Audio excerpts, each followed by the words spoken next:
I was falling asleep in class a lot, and this was in kindergarten. And I got held back in kindergarten because I was falling asleep in class and I wasn't paying attention.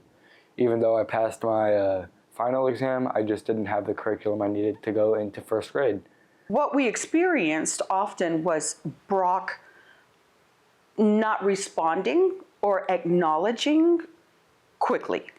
And there were times that we were left wondering whether or not he even heard us or if it was selective hearing. Something I recall when he was very young, and he was in private school then as well, and he would get in trouble for something, and we'd talk about it after school. And his explanation quite often was, my bad brain made me do it. We took him for hearing tests a few times, and everybody said that he was fine. And then finally, the therapist, the doctor, was able to diagnose audio processing delay, which for both of us was like, oh, now we get it. Yeah. So if someone's talking and I'm in the conversation but they're not talking directly to me, after they finish, I'll be like, what'd you say? What? Can you repeat that? And they're gonna be like, oh, I forgot, or I moved on from that. It's like your brain audio processing delay. So the audio is delayed to process to your mind. So it's just a delayed reaction or delayed response where you just get the answer or the talk after a while. Once we had him tested, easy street. We moved him to Xavier Academy and they immediately knew what to do with him. So he has gone from making Fs to high 80s and 90s, and he's excelling extremely well. How are you? I'm good. Auditory tasks were definitely a challenge for him. And when you're in a classroom where you're getting a lot of auditory input, it makes it really hard to focus, to recall directions, and to be able to follow through without some type of help or assistance. And so I worked with Brock, helping him to understand that he had to have visuals in front of him for a while. And that even though he felt bad because he was compensating and he was trying to come up with these methods, it was the best thing he could ever do because he didn't realize that he was realizing his own skills. He was recognizing what helped him, and he actually problem solved it. And some of his compensations were awesome. I was really surprised.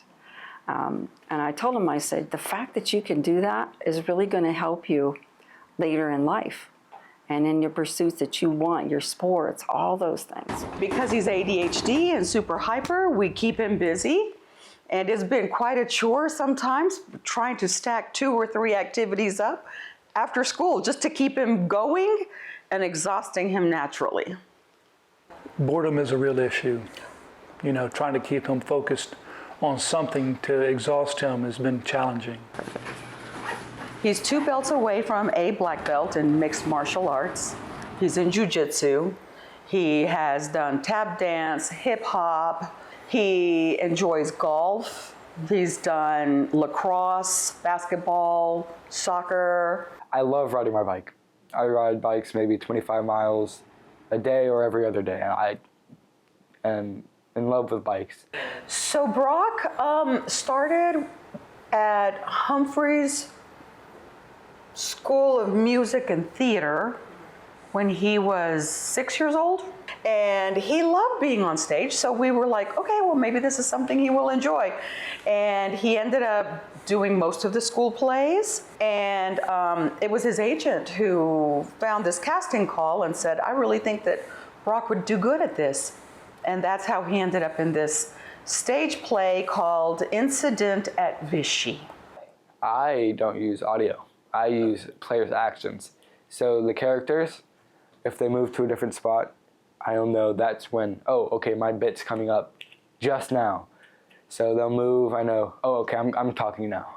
Or I'll use the end of one of their lines to indicate that, okay, it's my turn. Brock came in with a very different energy than we usually see from a lot of our younger actors.